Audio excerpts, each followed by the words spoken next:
Alright, so I'm going to center this video around the major scale, and I'm going to use the G major scale, but you could use any major scale you want to understand.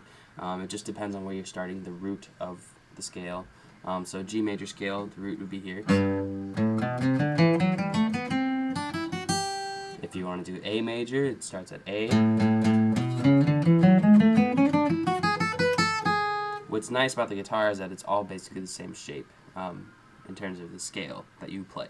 So anyways, G major scale starts out on the 3rd fret, and then you go to the 5th fret on the low E string, 2nd fret on the A string, 3rd, 5th, 2nd fret on D, 4th, 5th, 2nd fret on the G, 4th, 5th. So you notice that those two strings are kind of just the same. And then the 3rd fret on your B, 5th on the B again, sorry. 2nd fret on the E, and then 3rd fret, and you're back at the root. And you can also hit this last note, the A, which is the 5th fret, just as an extra note. So if you notice, we kind of went through 2 octaves. So we went through the root twice. So if you'll follow me, we started on G, and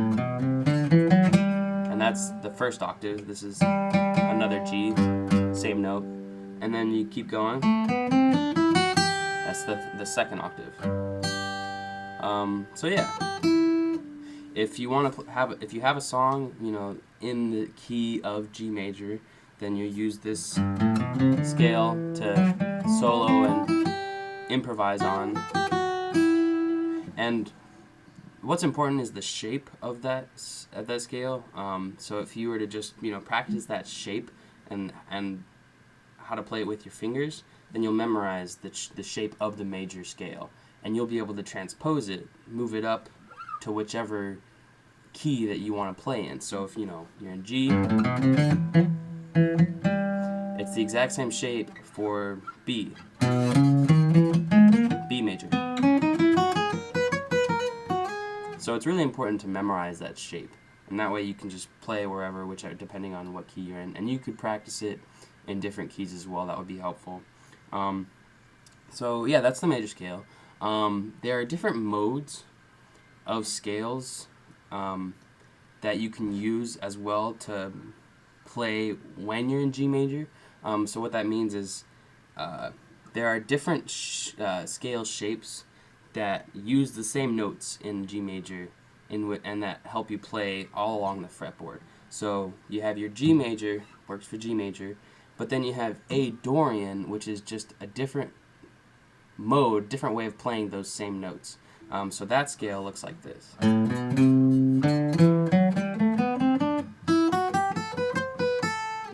you can kind of tell that it has the same sort of feeling as the G major.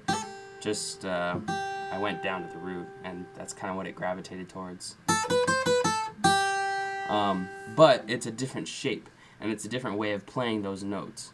So that's helpful to just sort of extend your knowledge of scales on the fretboard. So that's the main concept is just you can use different shapes to play the same notes that are all in the key of G major, or just any major scale. So now I think lastly what I want to touch on is just if you're playing a song in the key of G major, then there are specific chords, diatonic chords, that go with that. So yeah, if we're just talking diatonically, basically all the notes that are in the G major scale, they make up the chords for that key. So we have, of course, the tonic, which is just the root chord, made up of the root, the 3rd, which is B, and the 5th, which is D, and regular G chord plays like that. And then you have A minor, B minor, C major, D major, and E minor, and then F sharp diminished. Now that's a pretty interesting chord, but those are basically all stacks of thirds made up of the notes in the G major scale. Now, if you want to learn more about, like, you know, what kind of chords go well together, then you kind of can go into musical theory more. I can maybe make another video for you. But yeah, so all those chords revolve around G major, the major scale, and you'll have different chords for different keys that you're in, but that's just an example I'm using. So yeah, thank you very much. Hope this video helps. Take care.